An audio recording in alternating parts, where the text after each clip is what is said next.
Hello my dear friends and masters, welcome back to our channel oneness vegetarian. నా పేరు సుఖేశ్వరి. ముందుగా మనందరి గురువు అయిన డాక్టర్ బ్రహ్మశ్రీ పితామహ పత్రి సార్ నా యొక్క అనంతకోటి ఆత్మ ప్రణామాలు. సత్యలోకవాసులకి, దివ్యలోకవాసులకి, మహాకరణలోకవాసులకి, నక్షత్రలోకవాసులకి, ఏంజల్స్కి, మహావతర్ బాబాజీకి, బుద్ధ భగవానుడికి, రామ్త మాస్టర్కి, పరమాత్మైన తండ్రి, మహా ఉపాధ్యాయుడు, మాస్టర్ టీచర్, ఇమోటల్ మాస్టర్ అయిన తండ్రికి నా యొక్క అనంతకోటి ఆత్మ ప్రణామాలు. ఈ వర్తమాన క్షణంలోని ఈశ్వ చైతన్యానికి నా యొక్క అనంతకోటి ఆత్మ ప్రణామాలు. నా స్వయానికి, సమస్త సృష్టికి, సమస్త ప్రాణికోటికి, మేడంకి, అందరికీ నా యొక్క అనంతకోటి ఆత్మ ప్రణామాలు. ఇప్పుడు మరి మేడంకి సాధారణంగా వెల్కమ్ చేసేసుకుందాం. Madam welcome. Madam welcome to our session. Madam over to you madam. Thank you madam. Thank you. ముందుగా మన గురువు గారి బ్రహ్మర్షి పితామహ పత్రి సార్ గారికి, స్వర్ణమాల పత్రి మేడం గారికి నా ఆత్మ ప్రణామాలు, కృతజ్ఞతలు తెలియజేసుకుంటూ, విశ్వంలోని గురువులందరికీ కూడా నా ఆత్మ ప్రణామాలు, కృతజ్ఞతలు. అలాగే వన్నెస్ వెజిటేరియనిజం టీవీ వ్యవస్థాపకురాలు స్వప్నేశ్వర్ మేడం గారికి నా ఆత్మ ప్రణామాలు, కృతజ్ఞతలు తెలియజేసుకుంటూ, నా స్వయానికి విశ్వంలోని ఈ వర్తమాన క్షణానికి కూడా నా ఆత్మ ప్రణామాలు, కృతజ్ఞతలు. నా జన్మనిచ్చిన నా తల్లిదండ్రులకు ఆత్మ ప్రణామాలు, మరియు నాకు ఎంతగానో సహకరిస్తున్న కుటుంబ సభ్యులందరికీ కూడా కృతజ్ఞతలు తెలియజేసుకుంటూ, ఈరోజు బుక్ మేడం ఆత్మల ప్రయాణం అనే పుస్తకము, అంటే ఈయన డాక్టర్ మైకేల్ న్యూటన్ అనే ఆయన రచించిన బుక్ చదువుతున్నానండి. మీ అందరికీ కూడా సహకరిస్తున్న మీ అందరికీ కూడా నా కృతజ్ఞతలు, ధన్యవాదాలు తెలియజేసుకుంటాను. Thank you.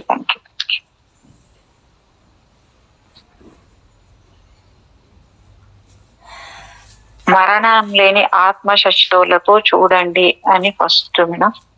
ఇక్కడ ఈ భూమి మీద నువ్వు ఎందుకు ఉన్నావు, చనిపోయిన తర్వాత ఎక్కడికి వెళతావు, అక్కడికి వెళ్ళిన తర్వాత నీకేం జరుగుతుంది అని.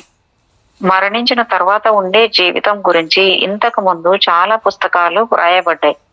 కానీ చనిపోయిన తర్వాత అంచెలంచెలుగా ఆత్మ ఏం చేస్తుంది, ఆత్మలు మరలా తిరిగి జన్మించేదానికి ముందు ఎలా ఎదురు చూస్తాయి అనే విషయాలు ఈ పుస్తకానికి ముందు మరెక్కడ ఇంత వివరంగా ప్రస్తావించబడలేదు.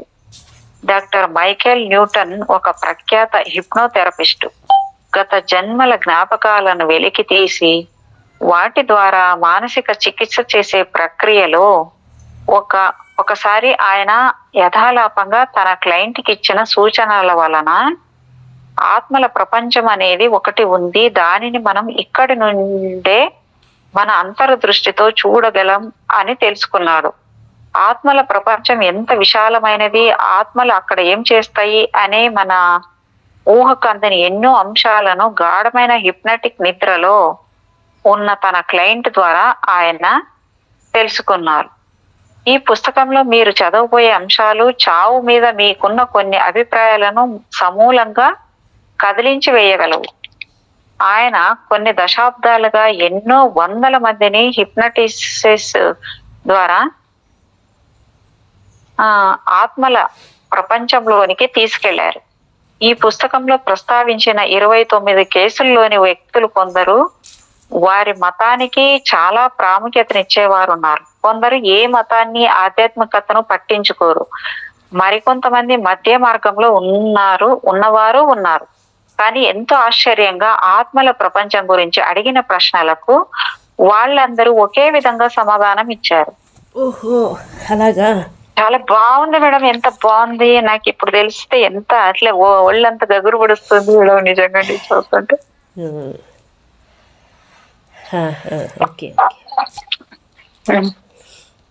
భూమి మీద గడిపిన గత జన్మల గురించిన సమాచారం కంటే ఆత్మల ప్రపంచంలో వారి స్థానం ఏమిటో తెలుసుకోవడం ద్వారా మన క్లయింట్లకు బాగా చికిత్స చేయవచ్చని, అదే ఇంకా అర్థవంతమైన పద్ధతి అని డాక్టర్ న్యూటన్ కనుగొన్నారు. మనము మన ప్రస్తుత జన్మను ఎందుకు ఎంచుకున్నామో, మన ఆత్మ, మనం ప్రేమించే వారి ఆత్మలు ఎలా అంతం లేకుండా మనుగడ కలిగి ఉంటాయో మనకు అర్థమయ్యేలా తెలియజేయడానికి డాక్టర్ న్యూటన్ తన తమ 10 సంవత్సరాల సుదీర్ఘమైన రీసెర్చ్ ద్వారా కనుగొన్న అంశాలను పొందుపరిచి ఆత్మల ప్రపంచం అనే ఈ పుస్తకాన్ని వ్రాసారు. ఎంతో స్పష్టంగా, వేగంగా అర్థమయ్యే విధంగా వ్రాయబడిన ఈ అద్భుతమైన పుస్తకము ఆత్మల ప్రపంచంలో మన జీవితం గురించిన కొన్ని మిస్టరీలను మీకు తెలియజేయబోతుంది. జర్నీ ఆఫ్ ద సోల్స్ అంటే ఆత్మల ప్రయాణం పుస్తకానికి పాఠకుల స్పందన ఎలా వచ్చిందంటే, జర్నీ ఆఫ్ సోల్స్ ఒక మాస్టర్ పీస్. ఇటువంటి పుస్తకాల విభాగంలో అన్నింటినీ మర్చిపోయిన తర్వాత కూడా దీనిని అందరూ తప్పక గుర్తుంచుకుంటారు. కంగ్రాచులేషన్స్. ఇంకొక ఆయన ఇంకొకరు ఎవరు, ఇది ఫ్రాంక్ బోస్టర్స్ అనే ఆయన తన అభిప్రాయం చెప్పిండేది. రెండో ఆయన ఇంకొక ఆయన, నా అంతరాత్మను గురించిన ఎరుకను, ఈ జీవితానికి ఒక గమ్యం ఉన్నదనే విషయాన్ని మీ పుస్తకం నాకు తెలియజేసింది. ఈ పుస్తకం ఒక ఆధ్యాత్మికమైనది. ఇందులో ఎటువంటి మతపరమైన మూఢమైన విషయాలు ఏమీ లేవు. మీకు ఏ విధంగా కృతజ్ఞతలు చెప్పుకోగలను. వికీ ఆమ్స్టర్డామ్, నెదర్లాండ్ ఆయన చెప్పాడు. జర్నీ ఆఫ్ సోల్స్ పుస్తకము కొన్న తర్వాత దానిని నాతో పాటే ఎక్కడికి వెళితే అక్కడికి తీసుకువెళ్ళాను. పూర్తిగా చదివే వరకు దాన్ని వదలలేకపోయాను.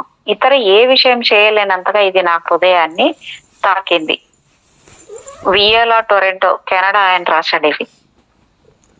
ఆధ్యాత్మిక ప్రపంచం గురించి, అక్కడి నియమాలు, పద్ధతుల గురించి సాహిత్యంలో ప్రస్తుతం ఉన్న వేరే ఏ ఇతర పుస్తకాన్ని మీ పుస్తకంతో పోల్చలేం. ఇది ఆధ్యాత్మికంగా ఎన్నలేనిది. జోటి ఇస్తాంబుల్, టర్కీ ఆయన చదివి రాశాడు ఇది అభిప్రాయం. Madam Joe Dispenza. Madam Joe Dispenza, జోటి ఇస్తాంబుల్, ఓకే, టర్కీ దేశస్థుడు. జర్నీ ఆఫ్ సోల్స్ మీరు ఈ ప్రపంచానికి ఇచ్చిన ఒక గొప్ప బహుమానం.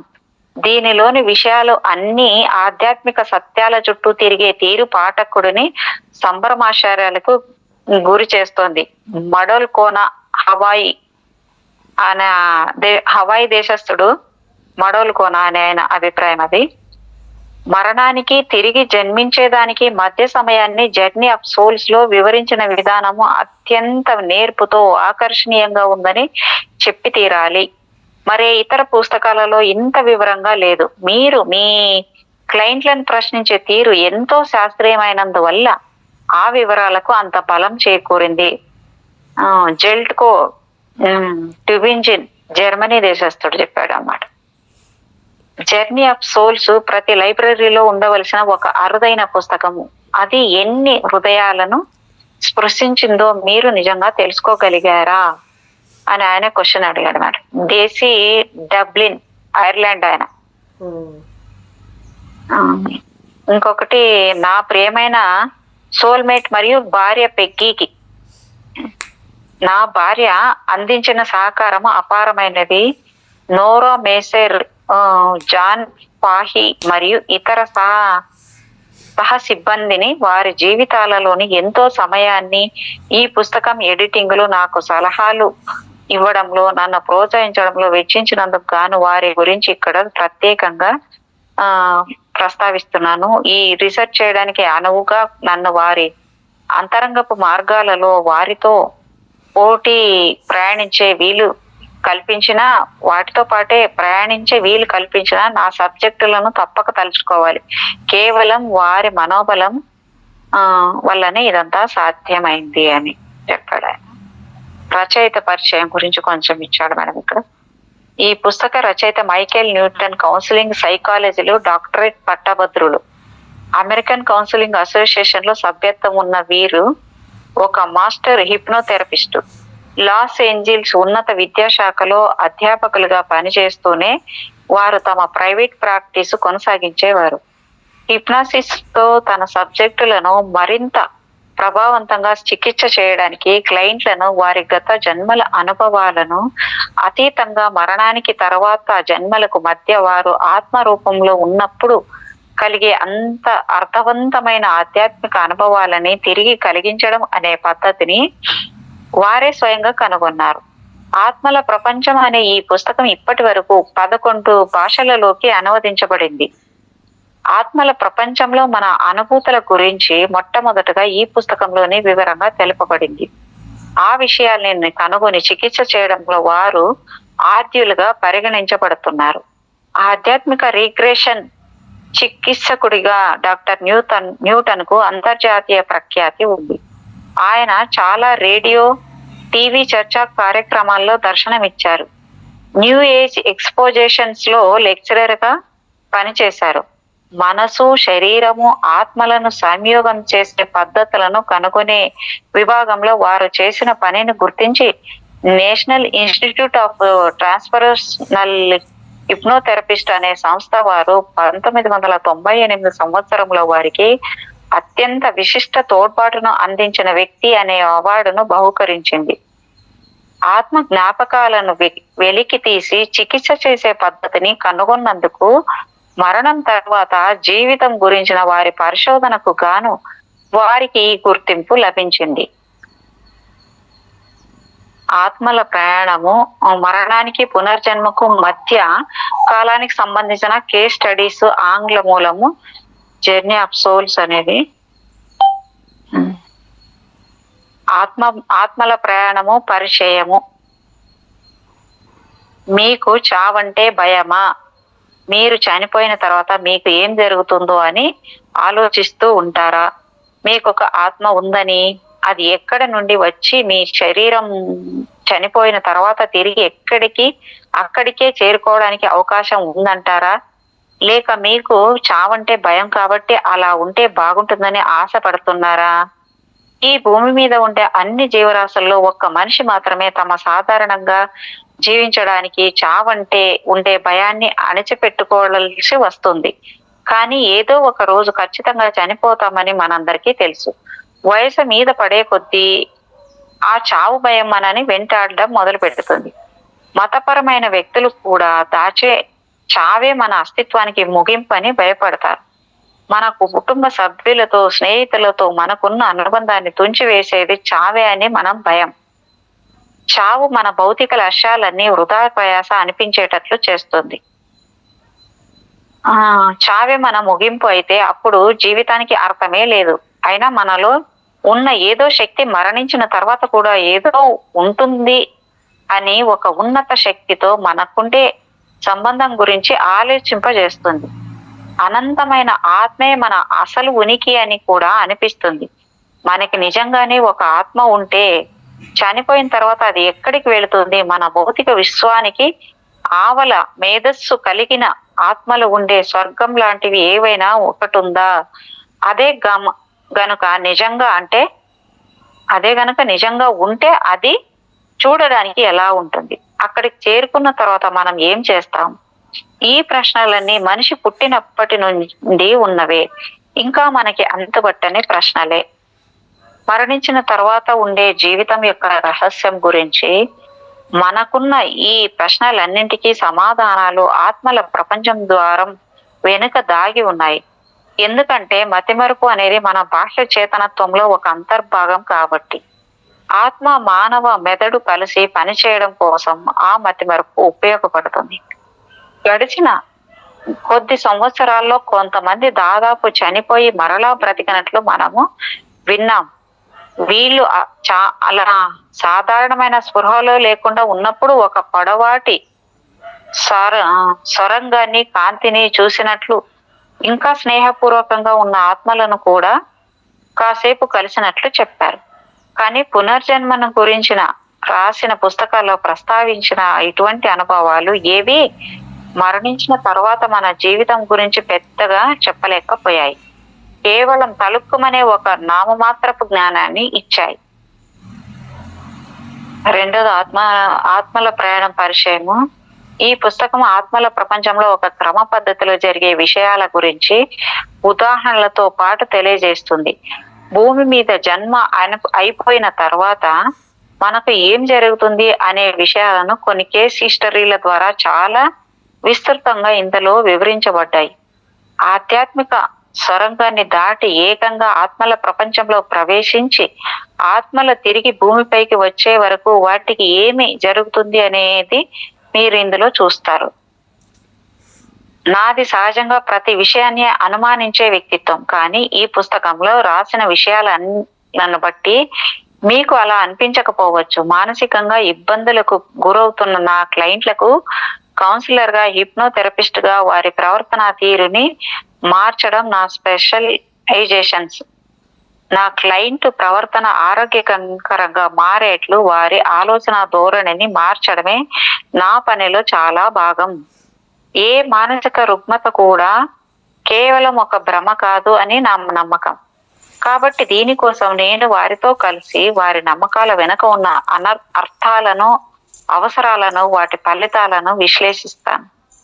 సాంప్రదాయిక పద్ధతులతో చేసే చికిత్స పట్ల నాకున్న నమ్మకం వల్ల నేను ప్రాక్టీస్ మొదలుపెట్టిన రోజుల్లో ఎవరైనా తమ గత జన్మల రిగ్రెషన్ చెయ్యమని అడిగినా దానిని వ్యతిరేకించేవాడిని.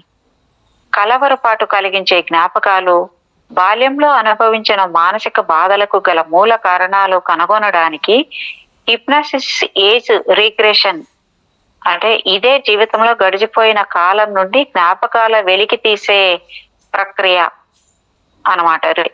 ఏజ్ రిగ్రెషన్ అంటే టెక్నిక్లను ఉపయోగించిన గత జన్మ జ్ఞాపకాలను వెలికి తీయడం అనే టెక్నిక్ మాత్రము నాకు సాంప్రదాయానికి విరుద్ధమైనదిగా కనిపించేది.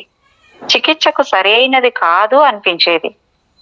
నా క్లయింట్ ఒక యువకుడికి వైద్యపరంగా ఎటువంటి కారణం లేకుండా విపరీతమైన నొప్పిని అనుభవిస్తూ నా దగ్గరికి వచ్చాడు. అతని బాధకి కారణం తెలుసుకోవడానికి ప్రయత్నించే వరకు నాకు పునర్జన్మ, అధిభౌతిక శాస్త్రం గురించి కేవలం ఒక మానసిక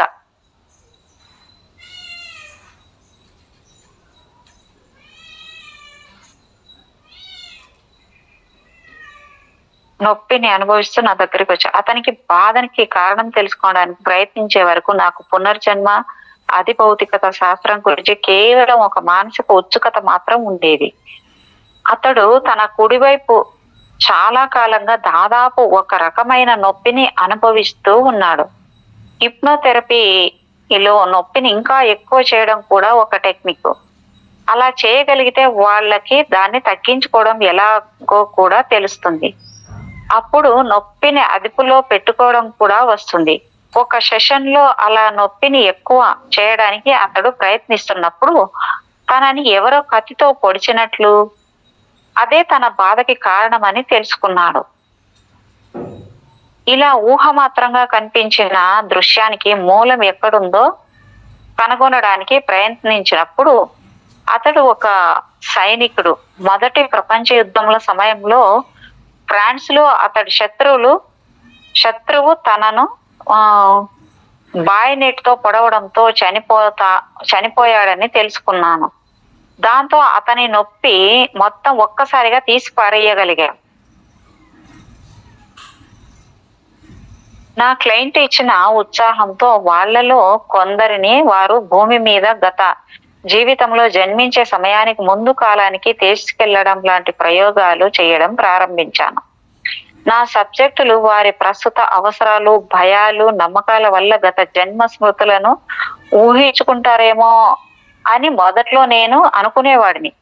కానీ మన అంతరాళ్లలో దాగి ఉన్న జ్ఞాపకాలు మనకి ఎన్నో వాస్తవమైన అనుభవాలను ఇస్తాయని, ఆ జ్ఞాపకాలకు మన అనుభవాలకు మధ్య అవినాభావ సంబంధం ఉంది అని తెలుసుకోవడానికి ఎంతో కాలం పట్టలేదు. గత జన్మలలో మన శరీరాలు, అప్పటి సంఘటనలు, ప్రస్తుత జీవితంలో మనం ఎవరు అనేదానికి మధ్య ఉన్న సంబంధం చికిత్సా పరంగా ఎంత అవసరమో నాకు బాగా అర్థమైంది. అప్పుడు అనుకోకుండా ఒక బ్రహ్మాండమైన విషయాన్ని కనుగొన్నాను.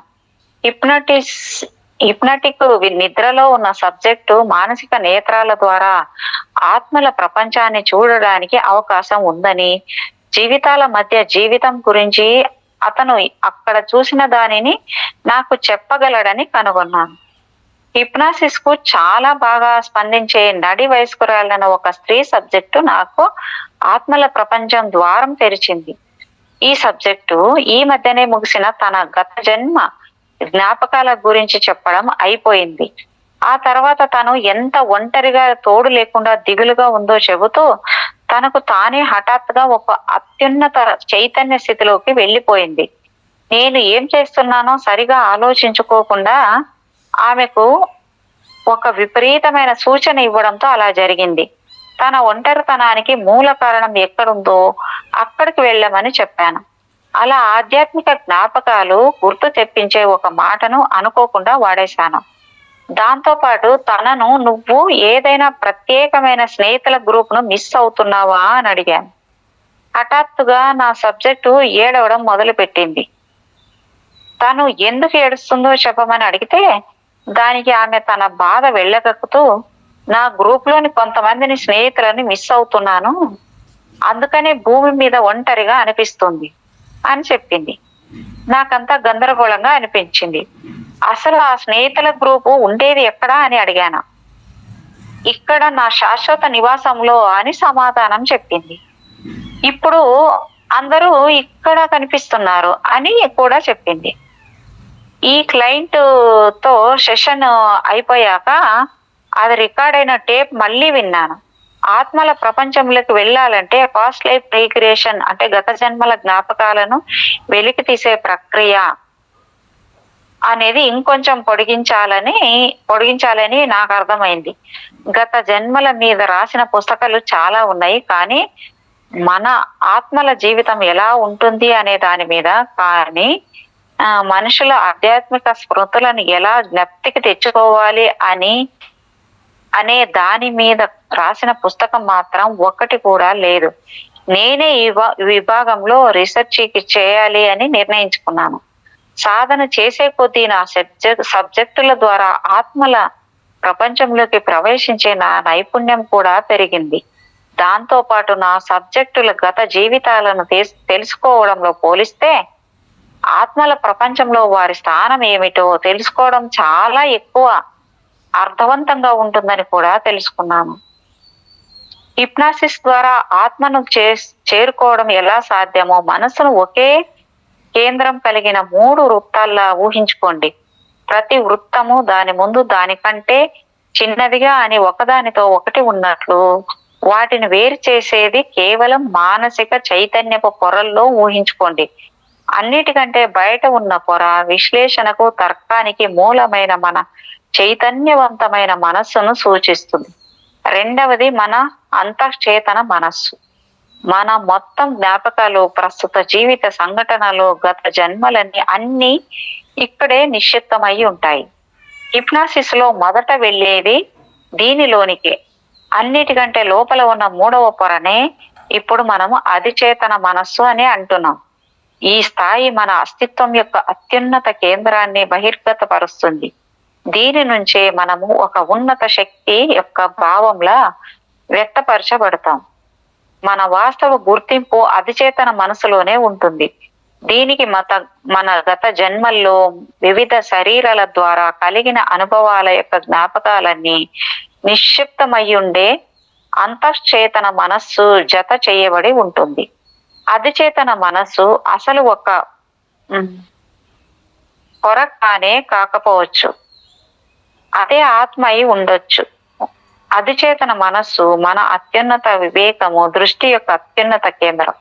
మరణం తరువాత జీవితం గురించిన సమాచారం అంతా ఈ మేధోశక్తి మూలం నుండే వస్తుంది. వాస్తవాలను బహిర్గత పరచడంలో హిప్నాసిస్ ఎంతవరకు సరైనది? హిప్నాసిస్ లో ఉన్న సబ్జెక్టులు కలలు కంటూనో భ్రమపడుతూనో ఉండరు. మనము కాలక్రమానుసారం ఒకదాని తర్వాత ఒకటిగా చక్కటి క్రమ పద్ధతిలో కలలుగనం లేదా ట్రాన్స్ లో ఉన్నప్పుడు నిర్దేశించిన గమ్యం వైపు భ్రాంతి చెందము. సబ్జెక్టులను ట్రాన్స్ లోకి తీసుకెళ్ళినప్పుడు వాళ్ళ మెదడులోని తరంగాలు మేల్కొని ఉన్నప్పుడు ఉండే బీటా స్థితి కంటే నెమ్మదిగా మారి ధ్యానంలో కలిగే అల్ఫా స్థితిని దాటుకొని తీటా స్థాయిలో ఉండే చాలా దశలుగా మారుతూ ఉంటాయి. తీటా స్థాయి హిప్నాటిక్ స్థితి నిద్ర అవస్థ కాదు. మనం నిద్రపోయినప్పుడు చిట్ట చివరి స్థితి అయిన డెల్టా స్థాయికి చేరుకుంటుంది. ఈ స్థితిలో మెదడు నుండి అంతఃచేతనలోకి జారి కలల రూపంలో బయటపడతాం. కానీ తీటా స్థాయిలో మన చేతన మనసు నిద్రాణంగా ఉండదు. కాబట్టి మన జ్ఞాపకాల మార్గాలన్నీ తెరుచుకొని ఉంటాయి. వాటి ద్వారా మనము సందేశాలు వినగలము మరియు పంపించగలము. ట్రాన్స్ లోకి ఒకసారి వెళ్ళిన తర్వాత వ్యక్తులు వారి అచేతన మనసులో కనిపించే దృశ్యాలను, అక్కడ జరిగే సంభాషణను నిజంగా అప్పుడే జరుగుతున్నట్లు వివరిస్తారు. వారిని అడిగిన ప్రశ్నలకు తప్పుడు సమాధానాలు చెప్పలేరు, కానీ ఒక విధంగా చూసిన దానిని సరిగా వ్యక్తపరచలేక ఇంకో విధంగా వర్ణిస్తారు. ఈ విధంగా మనం మెలకువగా ఉన్నప్పుడు కూడా పొరపాటు చేస్తుంటాం. హిప్నాసిస్ లో చూసిన వాటిని నిజాలు నమ్మలేకపోతే వాటి గురించి చెప్పడం వారికి కష్టమైపోతుంది. హిప్నాసిస్ చేసే చికిత్సకుడి మాటలకు, ఒక క్రమ పద్ధతిలో ఇచ్చే సూచనలకు అనుగుణంగా ట్రాన్స్ లో ఉన్న సబ్జెక్టులు వారి జ్ఞాపకాలను ఊహించుకొని వాటినే చెప్తారు అని కొంతమంది హిప్నాసిస్ ను విమర్శించేవారు ఉన్నారు.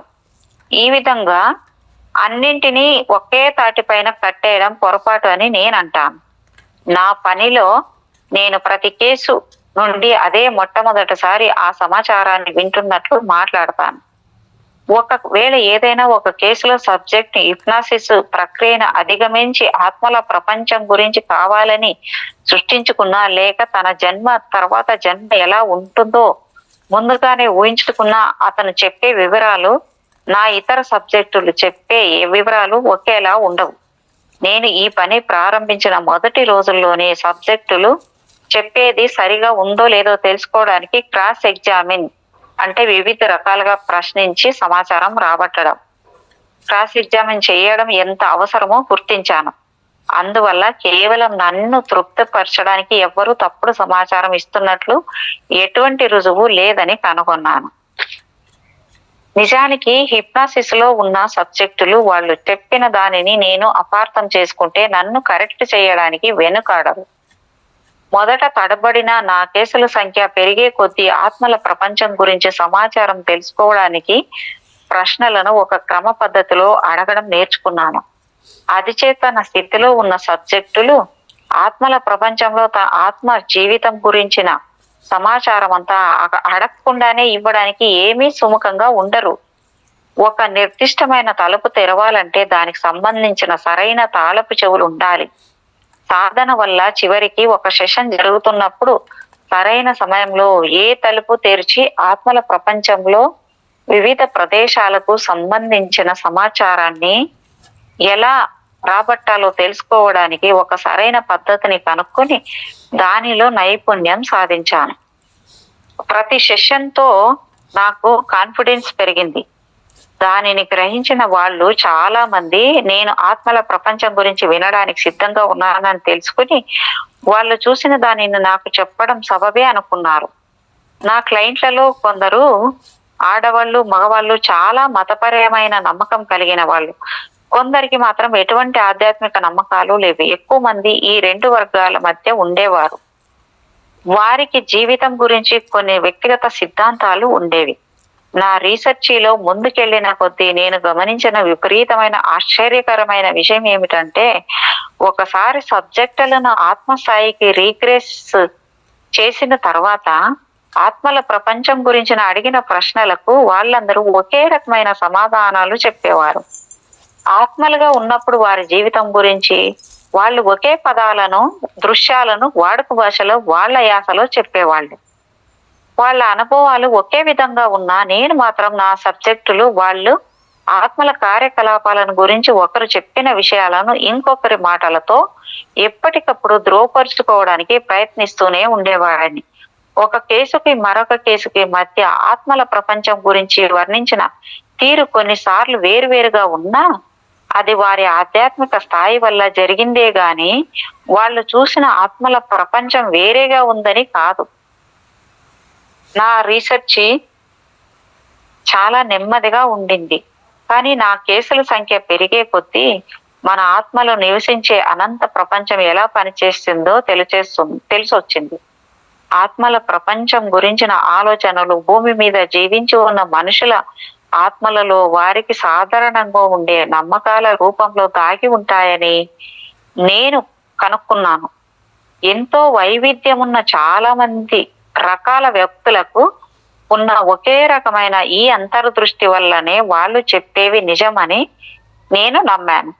నేను మతపరమైన వ్యక్తిని కాదు, కానీ మనం చనిపోయిన తర్వాత వెళ్ళే ప్రదేశం ఒక క్రమ పద్ధతిలో ఉంటుందని కనుక్కున్నాను. అంతేకాదు మన జీవితానికి, ఆ తర్వాత జీవితానికి ఒక గొప్ప పథకం ఉండటం మెచ్చుకోదగిన విషయం అని అనుకుంటూ ఉంటాను. నేను కనుక్కున్న విషయాలను ఎలా చెప్పాలి అని ఆలోచించినప్పుడు కేస్ స్టడీ మోడల్ అయితే ఎంతో వివరణాత్మకంగా ఉంటుంది కాబట్టి నా క్లయింట్ తన జీవితం తర్వాత జీవితం గురించి చెప్పే విషయాలను ఒక పాఠకుడు అంచనా వేయగలడు. నేను తీసుకున్న ప్రతి కేసు నాకు సబ్జెక్టుకు మధ్య ప్రత్యక్షంగా జరిగిన సంభాషణే. నా సెషన్స్ లో రికార్డ్ చేసిన సంభాషణలను సాక్ష్యాలుగా తీసుకున్నాను. ఈ పుస్తకం నా సబ్జెక్టుల గత జీవితాల గురించి కాదు. ఇది నిజానికి నా గత జీవితాలకు సంబంధించిన ఆత్మల ప్రపంచంలో వారి అనుభవాల చరిత్ర. ఆత్మలను పదార్థ రహితమైనవిగా ఊహించుకోవడం కష్టంగా ఉండే పాఠకుల కోసం మొదటి అధ్యాయాల్లోని కేసుల ఆత్మలు ఎలా కనిపిస్తాయో, ఎలా పనిచేస్తాయో వివరిస్తాయి. పేజీలు చాలక ఆత్మల కార్యకలాపాలను ఒక క్రమ పద్ధతిలో వర్ణించడానికి ప్రతి కేసును కొంత కుదించి చెప్పాను. ఈ పుస్తకంలో అధ్యాయాలన్నీ ఆత్మలు ఒక క్రమంలో ఆత్మల ప్రపంచంలో ఎలా ప్రవేశిస్తాయి, తర్వాత ఎలా బయటకు వస్తాయి అనే విషయాలతో పాటు మరికొంత ఆధ్యాత్మిక సమాచారాన్ని ఇచ్చే విధంగా రాయబడ్డాయి. మనిషి చనిపోయిన క్షణం నుండి మళ్ళీ జన్మించే వరకు ఆత్మల ప్రయాణం ఎలా జరుగుతుంది అనే సమాచారం నాకు 30 సంవత్సరాల పాటు చేసిన లైఫ్ బిట్వీన్ లైవ్స్ హిప్నోథెరపీ, అంటే జీవితాల మధ్య జీవితం గురించి తెలుసుకోవడం కోసం చేసే హిప్నోథెరపీ ద్వారా తెలిసింది. మనిషి చనిపోయిన క్షణం నుండి మళ్ళీ జన్మించే వరకు ఆత్మల ప్రయాణం ఎలా జరుగుతుంది అనే విషయం గురించి నా పరిశోధన 1970లో మొదలయ్యి ప్రతి దశాబ్దం పెరుగుతూ వచ్చింది. కానీ ఈ పుస్తకంలో ఉపయోగించిన కేసుల్లో చాలా వరకు గత 10 సంవత్సరాల లోపే సేకరించినవి. నా దగ్గరికి వచ్చిన వారిలో కొంతమంది ఈ మధ్యనే ముగిసిన గత జన్మల తర్వాత కంటే కూడా చాలా పురాతన జన్మల తర్వాత ఆత్మ జీవితంలోని కొన్ని జ్ఞాపకాలను స్పష్టంగా గుర్తు తెచ్చుకోగలగడం నాకు ఆశ్చర్యం అనిపించింది. కారణం ఏంటో తెలియదు, కానీ ఈ పుస్తకంలో చెప్పిన ఏ సబ్జెక్టు కూడా ఆత్మల కార్యకలాపాలు ఏ కాలక్రమంలో జరుగుతాయో పూర్తిగా గుర్తు తెచ్చుకోలేకపోయారు. నా క్లయింట్లు వాళ్ళ ఆధ్యాత్మిక జీవితంలోని కొన్ని అంశాలను చాలా స్పష్టంగా గుర్తు తెచ్చుకున్నారు. కొన్ని అనుభవాలు మాత్రం అస్పష్టంగా ఉంటాయి. దానివల్ల కేవలం ఈ 29 కేసుల రికార్డులను మాత్రమే ఉపయోగించి ఆత్మల ప్రపంచం గురించి నేను సేకరించిన సమాచారం మొత్తం చెప్పలేను. అందుకనే ఈ 29 కేసులే కాకుండా వేరే చాలా కేసుల వివరాలు కూడా నా పుస్తకంలోని అధ్యాయాల్లో చూస్తారు. పాఠకుడికి కొన్ని కేసుల విషయంలో నేను వారిని ప్రశ్నించే తీరు ఆజమాయిషీ చేసినట్లుగా అనిపించవచ్చు. హిప్నాసిస్ లో ఒక సబ్జెక్టును సరైన దారిలో ఉంచడానికి అది అవసరం అవుతుంది. కేవలం గత జన్మల రీగ్రెషన్ కంటే ఆధ్యాత్మిక సామ్రాజ్యం కోసం పనిచేసే సమన్వయకర్త మీద చాలా డిమాండ్లు ఉంటాయి. ట్రాన్స్ లో ఉన్న ఒక సగటు సబ్జెక్టు తనకిష్టమైన దృశ్యాలు కనిపించడం మొదలైనప్పుడు వాటిని చూడడానికి తమ ఆత్మ మనసును అటు ఇటు తిరగనిస్తాడు. సెషన్ జరుగుతున్నప్పుడు తరచుగా నా క్లయింట్లు ఆత్మల్లా వాళ్ళ గత అనుభూతులను నాకు చెప్పాల్సిన అవసరము లేకుండా వాటిని అలా చూస్తూ ఆనందించడానికి వీలుండాలని నన్ను మాట్లాడవద్దని చెప్తారు. అంతా ఒక ఖచ్చితమైన పద్ధతి ప్రకారమే జరగాలని అనుకోకుండా అప్పుడు నేను వారితో సున్నితంగా ప్రవర్తిస్తాను. కానీ పనంతా ఒకే సెషన్ లో పూర్తి చేయడం నా అలవాటు. అది కాకుండా మాట్లాడవలసినది చాలా ఉంటుంది. దాంతో పాటు నన్ను కలవడానికి ఎంతో దూరం నుండి వచ్చి తిరిగి సమయానికి వెళ్ళలేకపోతే బాగుండదు. సెషన్ ముగిసిన తర్వాత నా క్లయింట్ ముఖంలో కనిపించే ఆశ్చర్యానందాలు చాలా తృప్తినిస్తాయి. మన అనంత అస్తిత్వాన్ని కన్నులారా స్వయంగా చూసే అవకాశము లభించిన వారికి లోతైన స్వీయ అవగాహన, సరికొత్త శక్తి బయట పడతాయి. నా సబ్జెక్టులను హిప్నాటిక్ స్థితి నుండి బయటకు తీసుకొచ్చే ముందు బాగా గుర్తుండే విధంగా సరైన సూచనలను వారిలో చొప్పిస్తాను. ఆత్మల ప్రపంచంలో తమ ఆత్మ జీవితం గురించి స్వయంగా తెలుసుకున్న జ్ఞానము మరియు గత జన్మల తాలూకు భౌతిక అనుభవాల చరిత్ర తెలిసిన వ్యక్తికి జీవిత లక్ష్యం పట్ల బలమైన అవగాహన, సరికొత్త శక్తి కలుగుతాయి. చివరగా నేను చెప్పదలుచుకున్నది ఏమిటంటే, మీరు చదవబోయే విషయాలు మరణం గురించి మీకున్న అభిప్రాయాలను ఒక్క షాక్ కావచ్చు. ఇందులో చెప్పిన అంశాలు మీ శాస్త్రీయ జ్ఞానానికి, మతపరమైన నమ్మకాలకి వ్యతిరేకంగా ఉండవచ్చు. కొంతమందికి వాళ్ళ అభిప్రాయాలను సపోర్ట్ చేసేదిగా కూడా అనిపించవచ్చు. ఇంకొంతమందికి ఈ కేసుల ద్వారా చెప్పిందంతా ఏదో సైన్స్ ఫిక్షన్ కథల్లా అనిపించవచ్చు. ఏది ఏమైనా చనిపోయిన తర్వాత జీవితం గురించి నా సబ్జెక్టులు చెప్పేది ఖచ్చితమైనది అనుకుంటే మానవాళి ఊహకు అది ఏం అందిస్తుందోనని మీరంతా ఆలోచిస్తారని ఆశిస్తున్నాను. ఇక్కడికి అయిపోయింది మేడం. ఆయన పరిచయము, ఆయన చేసిన సబ్జెక్ట్ గురించి, ఆయన ఎలా చేశాడు అనేది. ఇక్కడ చాప్టర్ 1 మరణము నిష్క్రమణము చాప్టర్ స్టార్ట్ చేసుకుందామా మేడం? Okay madam. ఓకే.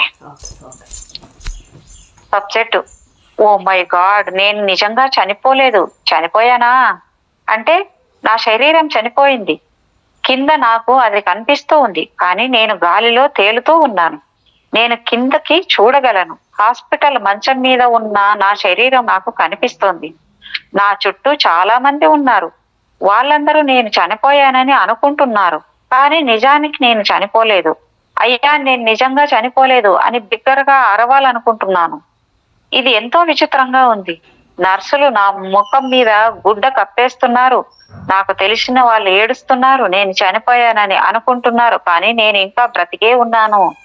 ఇది చాలా వింతగా ఉంది, ఎందుకంటే క్రింద నా శరీరం నిర్జీవంగా పడి ఉంది, కానీ నేను మాత్రం దాని చుట్టూ తిరుగుతూనే ఉన్నాను. నేను సజీవంగానే ఉన్నాను.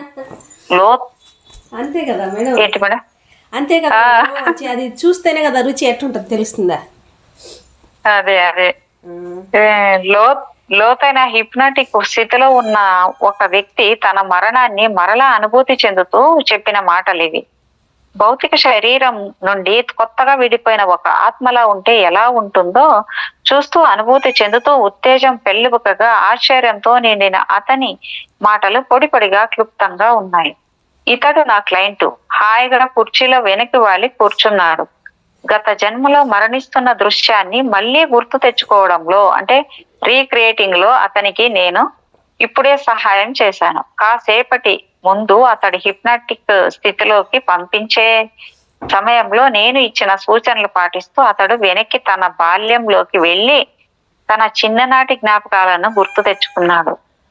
అతడిని తన తల్లి గర్భంలోకి తిరిగి ప్రవేశపెట్టడానికి మేమిద్దరం కలిసి ప్రయత్నిస్తూ ఉన్నప్పుడు అతడి అంతఃచేతన, అంటే గ్రాహ్య శక్తులు, సబ్ కాన్షియస్ పర్సెప్షన్స్ క్రమక్రమంగా ఏకమయ్యాయి. అప్పుడు ఒక రక్షణ కవచాన్ని ఊహించుకొని దానిని ఉపయోగించి తిరిగి కాలగర్భంలోకి దూకేందుకు అతడిని సిద్ధం చేశాను. మానసికంగా అతడిని సంసిద్ధపరిచే ముఖ్యమైన ఈ పనిని మేము పూర్తి చేసిన తర్వాత నా సబ్జెక్టును ఊహాత్మకమైన ఒక కాల సొరంగం, అంటే టైం టన్నెల్ లోకి తీసుకెళ్లాను. ఆ జన్మలో ఇక్కడ వచ్చేది కూడా అదే, అలాంటిదే, అట్లా చెప్పేది ఇక్కడ కూడా. ఆ జన్మలో అతడు ఎంతో కాలం జీవించలేదు. విషజ్వరం ద్వారా బాధపడుతూ 1918లో అతడు అకస్మాత్తుగా మరణించాడు. తను మరణించి తన శరీరానికి బయట గాలిలో తేలుతూ ఉన్న తన ఆత్మను చూసిన తర్వాత మొదట్లో కలిగిన ఆశ్చర్యం తగ్గుముఖం పట్టింది. నా క్లయింట్ తన మనసులో కనిపించే దృశ్యాలను చూసేందుకు అనువుగా మరింత సిద్ధపడ్డాడు. అతడి చేతనత్వపు చిన్న భాగము, అతడి మనసులోని కీలకమైన భాగము ఇంకా పనిచేస్తున్నాయి కాబట్టి గతంలో సంభవించిన ఆ సంఘటనను, అప్పటి అనుభవాన్ని తను మళ్ళీ సృష్టించుకున్నట్లు అతడు తెలుసుకున్నాడు. ఈ సబ్జెక్ట్ యొక్క ఆత్మ వయస్సు తక్కువ కాబట్టి చాలా మంది నా ఇతర క్లయింట్స్ లాగే జననము, మరణము, పునర్జన్మల కాలచక్రానికి అతడు అంతగా అలవాటు పడలేదు. కాబట్టి దీనికి మామూలుగా కంటే అతడికి కొంచెం ఎక్కువ సమయం పడుతోంది. అయినా కొద్ది క్షణాలలోనే అతడు నిలదొక్కుని నా ప్రశ్నలకు మరింత ధైర్యంగా స్పందించడం మొదలు పెట్టాడు.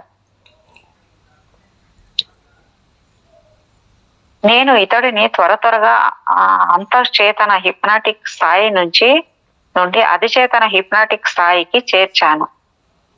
ఇప్పుడు అతను ఆధ్యాత్మిక ప్రపంచం గురించి నాతో మాట్లాడడానికి సిద్ధంగా ఉన్నాడు. నీకు ఎలా ఉంది, ఏం జరుగుతూ ఉంది అని అతడిని అడిగాను. సబ్జెక్టు: నేను అంతకంతకు పైకి వెళుతున్నాను. కింద ఉన్న నా మృత దేహాన్ని చూసుకుంటూ ఇంకా గాలిలో తేలుతూనే ఉన్నాను. ఇదేదో సినిమా చూస్తున్నట్లుంది. థియేటర్లో నేనొక్కడనే ఉన్నాను. డాక్టర్ నా భార్యను, నా కుమార్తెను ఓదారుస్తున్నాడు. నా భార్య వెక్కి వెక్కి ఏడుస్తోంది. అంటే సబ్జెక్ట్ ఇబ్బందిగా కుర్చీలో అటు ఇటు కదులుతున్నాడు అనమాట. నేను అంటే ఆయన ఇప్పుడు ఎవరైతే హిప్నటైజ్ చేస్తున్నాడో ఆయన ఇబ్బందిగా కదులుతూ ఉన్నాడు అనమాట. నేను ఆమె మనసులో ప్రవేశించడానికి ప్రయత్నిస్తున్నాను. నాకు అంతా బాగానే ఉంది, నేను క్షేమంగానే ఉన్నాను అని ఆమెకు చెప్పేందుకు ఆమె ఎంతగా దుఃఖసాగరంలో మునిగిపోయిందంటే నేను ఆమెలో ప్రవేశించలేకపోయాను. నా బాధలన్నీ పోయాయని, నేను నా శరీరం నుండి విడిపోయానని, నాకు నా శరీరం నుండి విముక్తి కలిగిందని, నాకు ఇక దాని అవసరం ఎంత మాత్రమూ లేదని, నేను ఆమె కోసం ఎదురు చూస్తూ ఉంటానని నేను చెప్పాలనుకుంటున్నాను. కానీ ఆమె నన్ను వినడం లేదు. అయ్యో, నేను ఇప్పుడు ఇక్కడి నుండి పైకి వెళ్ళిపోతున్నాను అనే అనుకుంటున్నాడు ఆయన. ఆ విధంగా నేను వరుసగా ఇచ్చిన సూచనలు అనుసరించి నా క్లయింట్ ఆధ్యాత్మిక ప్రపంచంలోకి ప్రవేశించగలిగాడు. నా ఆఫీస్లోని భద్రతతో, నా సూచనలతో చాలా మంది ప్రయాణించిన మార్గం ఇది. అధిచేతన మానసిక స్థాయిలో జ్ఞాపకాలు విస్తరిస్తే హిప్నాసిస్ లో ఉన్నప్పుడు సబ్జెక్టులు అంటే విచిత్రంగా ఆధ్యాత్మిక మార్గంతో మంచి సంబంధాన్ని కలిగి ఉంటారు. ఈ సెషన్ ఇంకా ముందుకు వెళ్లే కొద్దీ సబ్జెక్టు మనసులోని ఊహా చిత్రాలు మరింత సులువుగా మాటల రూపంలో వ్యక్తం అవుతాయి. ఇంతవరకు ముక్తసరిగా చెప్పిన మాటలు తను ఆధ్యాత్మిక ప్రపంచంలోకి ఇష్టంగా ప్రవేశిస్తూ చెప్పే వివరణలుగా మారుతాయి. వైద్య సిబ్బంది నుండి లభించిన పరిశీలనలు, వైద్య పరీక్షలతో పాటు ఎన్నో వివరాలను మేము వ్రాత రూపంలో భద్రపరిచాము. వాటిలో ప్రమాదాలలో తీవ్రంగా గాయపడిన వారి చివరి క్షణాల్లో అనుభవాలు, శరీరాన్ని వదిలి ప్రాణం పోతున్న సమయంలో వారు చెప్పిన వివరాలు ఉన్నాయి.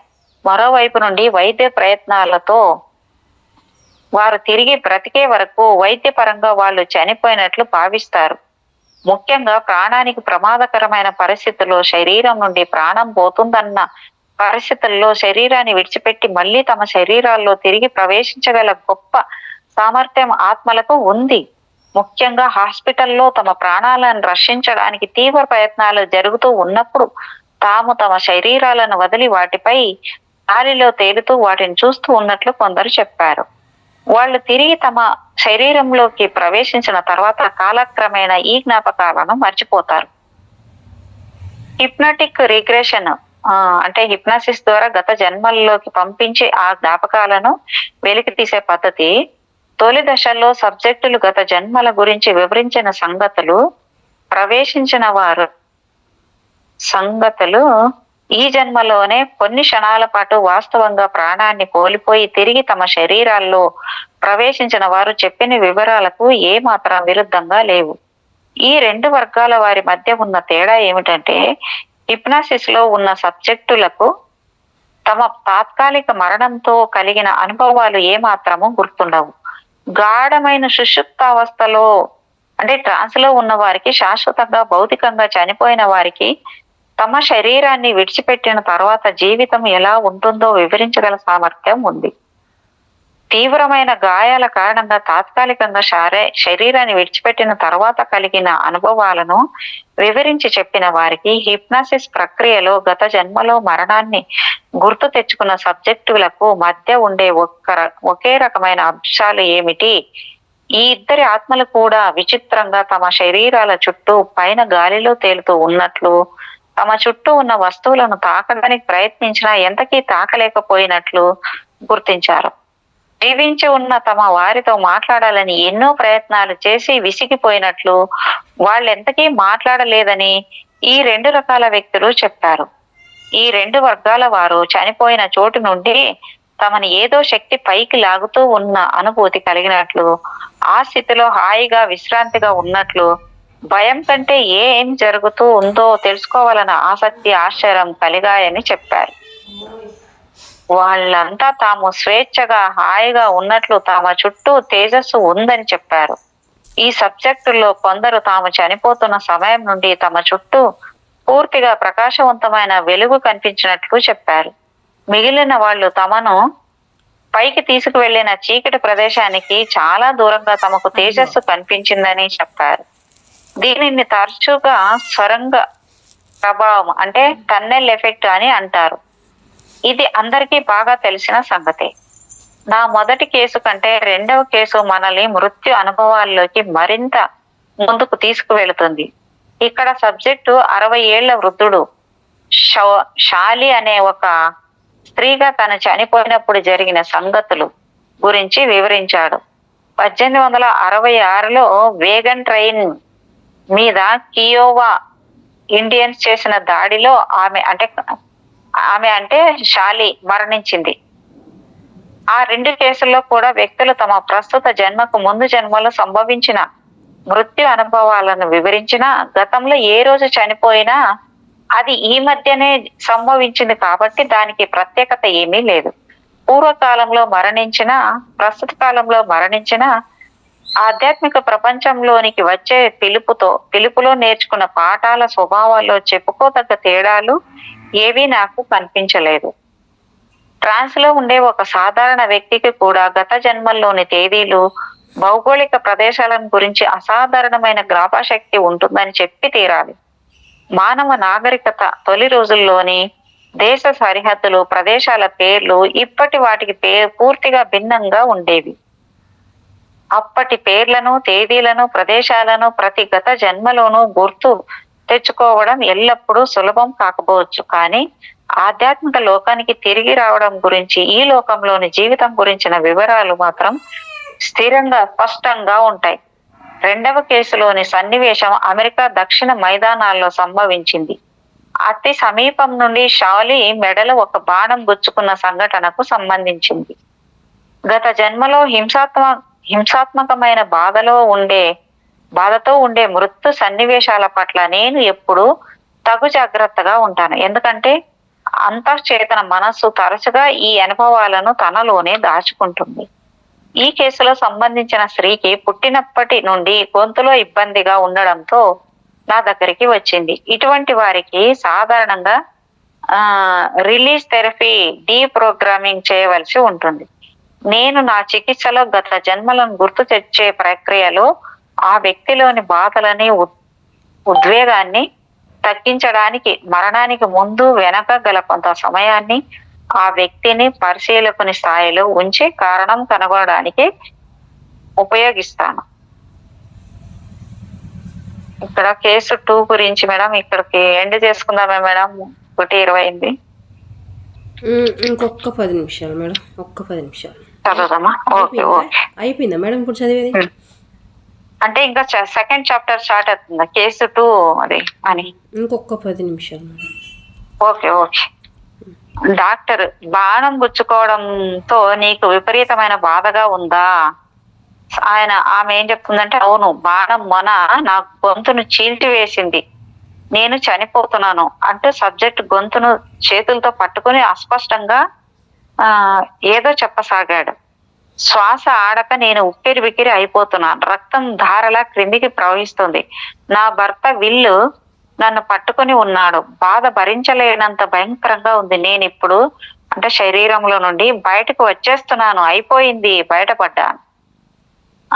సూచన ఏమి ఇచ్చారంటే, విపరీతమైన బాధపడుతూ ఉన్నప్పుడు వాస్తవానికి మరణించే సమయానికి ముందే తరచుగా ఆత్మలు తమ మానవ శరీరాలను విడిచిపెడతాయి.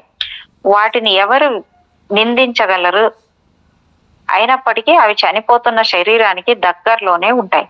మరణించిన తర్వాత ఆధ్యాత్మిక లోకంలో ప్రవేశించి ఆ ఆధ్యాత్మిక జ్ఞాపకాలను గుర్తు చేసుకునే మధ్య కాలంలోనికి ఈ సబ్జెక్టును అంతర్చేతన స్థాయి అంటే సబ్ కాన్షియస్ లెవెల్లోకి నుండి అధిచేతన స్థాయికి అంటే సూపర్ కాన్షియస్ లెవెల్ కి తీసుకువెళతాను.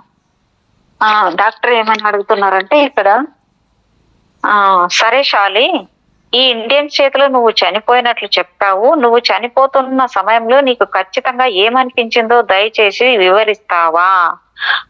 ఆమె ఏమంటుందంటే, సబ్జెక్ట్ ఆమె పేరుని సబ్జెక్ట్ అని పెట్టుకున్నాడు ఆయన. ఒక రకమైన ఒక శక్తి లాంటిది నా జీవితంలో నుండి నన్ను పైకి లాగుతూ ఉంది. డాక్టర్ ఏమంటున్నాడంటే, నిన్ను లాగుతుందా? ఎక్కడికి? ఆమె నా తల పైభాగం నుండి నేను శరీరంలో నుండి బయటకు నెట్టివేయబడ్డాను. డాక్టర్ ఏమంటున్నాడు, నిన్ను ఏది బయటకు నెట్టివేసింది? ఇంకెవరు? నేనే అనింది ఆమె. నేను అంటే ఏమిటో కాస్త వివరించు. నీ శరీరంలో తల పైభాగంలో నుండి బయటకు వస్తున్నా నీలా ఉన్నది ఏమిటి? ఆ సబ్జెక్ట్ ఆమె కాసేపు ఆగి, ఎలా ఉందంటే సూతి మన లాంటి కాంతి రేఖ చుట్టూ ప్రసరిస్తుంది. ఏంటి మేడం? ఇప్పుడే వచ్చింది నాకు. మీరేమంటారు చెప్పండి. అంటే నన్ను నేను చూసుకోవాలి. అర్థమవుతుందా మేడం? నన్ను నేను చూసుకోవాలి. ఆయన ఎంత బాగా అడిగాడు చూడండి. ఎలా ఏది అంటే కాసేపు ఆగి చెప్పింది. అది ఎలా ఉందంటే సూతి మన లాంటి కాంతి రేఖ చుట్టూ ప్రసరిస్తూ ఉంది. నువ్వు కాంతిని ఎలా ప్రసరిస్తున్నావు? ఆమె ఏమంటుందంటే, నా శక్తి నుండి నేను ఒక విధంగా పారదర్శకమైన తెల్లని ఆత్మలా కనిపిస్తున్నాను. డాక్టర్ ఏమన్నాడంటే తర్వాత, ఈ కాంతి శక్తి నీ శరీరాన్ని విడిచిపెట్టిన తర్వాత కూడా అలాగే నీలో ఉంటుందా? ఆమె కాసేపు ఆగి ఏం చెప్పిందంటే, నేను చుట్టూ తిరుగుతూ ఉన్నప్పుడు నేను అంతకందుకు ఎదుగుతున్నట్లు నాకు అనిపిస్తోంది. డాక్టర్, నీ కాంతి విస్తరిస్తూ ఉంటే అప్పుడు నువ్వు ఎలా కనిపిస్తున్నావు? ఒక సన్నని గడ్డిపోచ బ్రేళ్లాడుతూ ఉన్నట్లు అని ఆమె చెప్పింది అనమాట. డాక్టర్ మళ్ళీ అడుగుతున్నారు, శరీరం నుండి బయటపడే విధానము నీకు నిజంగా ఎలా అనిపించింది? బాగుంది, నేను నా చర్మాన్ని విడిచిపెట్టినట్లు. అరటి పండు తొక్క ఒలిచినట్లు ఉంది. ఒక్క క్షణంలో నా శరీరం నుండి విడిపోయింది. డాక్టర్, అది నీకు బాధగా ఉందా? లేదు, ఏమాత్రం బాధ లేకుండా ఎంతో హాయిగా స్వేచ్ఛగా అద్భుతంగా ఉంది. కానీ నేను గందరగోళ స్థితిలో ఉన్నాను. నేను చనిపోతానని అనుకోలేదు. అంటే నా క్లయింట్ గొంతులో విచారం ధ్వనించింది. కింద ఉన్న అతని శరీరం మీద కాకుండా ఒక్క నిమిషం సేపు అతని దృష్టిని తన ఆత్మ మీదకు మళ్లించాలని నేను అనుకున్నాను అని డాక్టర్ ఇక్కడ చెప్తున్నాడు. డాక్టర్ అడిగిన తర్వాత డాక్టర్ ఏమని అడుగుతున్నాడు, నాకు తెలుసు శాలి, ఒక ఆత్మలో ఆ క్షణంలో నువ్వు కాస్త నిరాశ చెందుతున్నావు. ఇప్పుడు నువ్వు బయటపడిన పరిస్థితిలో ఇలా జరగడం సాధారణమే. నా ప్రశ్నలకు సమాధానం చెప్పు. నువ్వు గాలిలో తేలుతూ ఉన్నట్టు చెప్పావు. చనిపోయిన తర్వాత వెంటనే నువ్వు స్వేచ్ఛగా అటు ఇటు తిరగగలుగుతున్నావా? ఆమె ఏమంటుందంటే, ఇది చాలా విచిత్రంగా ఉంది. నేను గాలిలో వేళ్లాడుతూ ఉన్నట్లుంది. అది గాలి కాదు, దానికి పరిమితులు లేవు, గురుత్వాకర్షణ లేదు. నేను దూదిపింజల గాలిలో నిశ్చలంగా ఉన్నాను. డాక్టర్ ఏమంటున్నాడంటే, అంటే ఒక విధంగా నీకు శూన్యంలో ఉన్నట్లు అనిపిస్తోందా? అవును, నా చుట్టూ ఏ పదార్థము లేదు, నాకు అడ్డు తగిలేవి ఏవీ లేవు, నేను తేలుతూ ఉన్నాను. డాక్టర్ మళ్ళీ అడుగుతున్నారు, నీ కదలికలన్నీ నీ అధీనంలోనే ఉన్నాయా? నువ్వు ఎక్కడికి వెళుతున్నావు? ఆమె ఏమంటుందంటే, కొన్నింటిని నేను చెయ్యగలను, కానీ పైకి వెళ్ళలేను. నన్ను ఏదో పైకి మెరిమిట్లు గొలిపే తెల్లని కాంతిలోకి పైకి లాగుతూ ఉంది. అది చాలా ప్రకాశవంతంగా ఉంది. డాక్టర్, ఆ తెల్లని కాంతి యొక్క వెలుగు ప్రతి చోట ఒకే విధంగా ఉందా? నాకు దూరంగా, ఆమె ఏమంటుందంటే నాకు దూరంగా మరింత ప్రకాశవంతంగా ఉంది. నా శరీరానికి దగ్గరవుతున్న కొద్దీ అది అంత ప్రకాశవంతంగా లేదు. కొంచెం బూడిద రంగులో ఉంది. అంటే ఏడవసాగిందనమాట అది. అయ్యో! నా శరీరం, నేను ఇంకా శరీరాన్ని వదిలి రావడానికి సిద్ధంగా లేనే. ఏదో బలంగా పట్టుకున్నట్లు సబ్జెక్ట్ తన కుర్చీలో వెనక్కి బిగపట్టుకుని కూర్చున్నాడు. డాక్టర్ ఏమంటున్నాడంటే మళ్ళీ అడుగుతున్నాడు. అదే సరే శాలి, నేను నీతో ఉన్నాను. నువ్వు ప్రశాంతంగా ఉండు. చనిపోతున్న సమయంలో నీ తల పట్టుకొని నిన్ను బయటకు లాగిన శక్తి ఇంకా నిన్ను లాగుతూనే ఉందా? నువ్వు దాన్ని ఆపగలవా లేదా చెప్పు. ఆమె కాసేపు ఆగి, నేను నా శరీరం నుండి బయటపడిన తర్వాత నన్ను బయటకు లాగడం తగ్గింది. కానీ ఇప్పుడు నన్ను ఎవరో నా శరీరంలో నుండి బయటికి నెట్టివేస్తున్నట్లు అనిపిస్తోంది. అయినా నాకు నా శరీరాన్ని వదిలి వెళ్ళాలని లేదు. కానీ ఏదో నన్ను బయటకు పంపించాలనుకుంటుంది అనిందనమాట. డాక్టరు మళ్ళీ అడుగుతున్నాడు. నాకు తెలిసింది శాలి, నువ్వేదో పాఠం నేర్చుకుంటున్నావని నేను అనుకుంటున్నాను. నువ్వు ఇంకా కొంచెం వెనక్కి లాగుతూ ఉన్నావని అనుకుంటాను. నిన్ను బయటకు లాగుతూ ఉన్న ఈ సందర్భాన్ని ఏ విధంగా వివరిస్తావు? ఆత్మ తట్టుకోగలదా? ఆమె చాలాసేపు మౌనంగా ఉండిపోయింది. బహుశా ఈ సబ్జెక్టు తన గత జన్మలోని శాలితో లోపల చర్చిస్తూ ఉన్నట్లు అనిపిస్తోంది. నేను నిజంగా ఉండాలనుకుంటే ఉండగలను. అంటే సబ్జెక్టు ఏడవలం మొదలు పెట్టాడంట. అయ్యో, ఈ దుర్మార్గులు నా శరీరాన్ని ఎంత భయంకరంగా గాయపరిచారు. నా అందమైన నీలిరంగు దుస్తులు రక్తంతో పోయాయి. నా భర్త విల్లు ఒక చేత్తో నన్ను పట్టుకుని మా స్నేహితులతో కలిసి కియోవా వారితో ఇంకా పోరాడుతూనే ఉన్నాడు అని చెప్పిందనమాట ఆమె. సూచన: సబ్జెక్ట్ చుట్టూ నేను ఊహాత్మక ఒక రక్షణ కవచాన్ని ఏర్పాటు చేశాను. ఇది చాలా ముఖ్యం, ఎందుకంటే ప్రశాంత స్థితికి తెచ్చే పద్ధతులకు ఇది ఒక పునాదిలా పనిచేస్తుంది. శాలిత్ ఆత్మ ఇంకా తన శరీరం మీద తేలుతూనే ఉంది. ఆ తర్వాత వేగన్ ట్రైన్ తుపాకీలతో ఇండియన్స్ ను తరిమి కొట్టిన సందర్భానికి, ఆ దృశ్యానికి ముందుకు జరిపాను. డాక్టర్ మళ్ళీ అడుగుతున్నాడు అన్నమాట. శాలి, దాడి జరిగిన వెంటనే నీ భర్త ఏం చేస్తున్నాడు? అయ్యో, ఆమె అంటుంది, అయ్యో భగవంతుడా, అతడికి కూడా గాయమైంది. కానీ విచారంతో అతడు నా శరీరాన్ని పట్టుకొని నా మీద పడి ఏడుస్తున్నాడు. అంతకంటే నా కోసం అతడు చేయగలిగింది ఏమీ లేదు. కానీ నా ప్రాణం పోయిన సంగతి అతడు గుర్తించినట్లు లేడు. నా శరీరం అంతా చల్లబడింది, కానీ అతడు తన చేతులతో నా ముఖాన్ని చేతుల్లోకి తీసుకొని ఉన్నాడు. నాకు ముద్దు పెడుతూ ఉన్నాడు. డాక్టర్ మళ్ళీ ఏమడుతున్నాడు అంటే, ఆ సమయంలో నువ్వేం చేస్తున్నావు? నేను విల్లు తల మీద ఉన్నాను. అతడికి ఓదార్చేందుకు ప్రయత్నిస్తున్నాను. అతడి మీద నాకున్న ప్రేమ నిజంగా అంటే చనిపోలేదని అతడికి చెప్పాలనుకుంటున్నాను.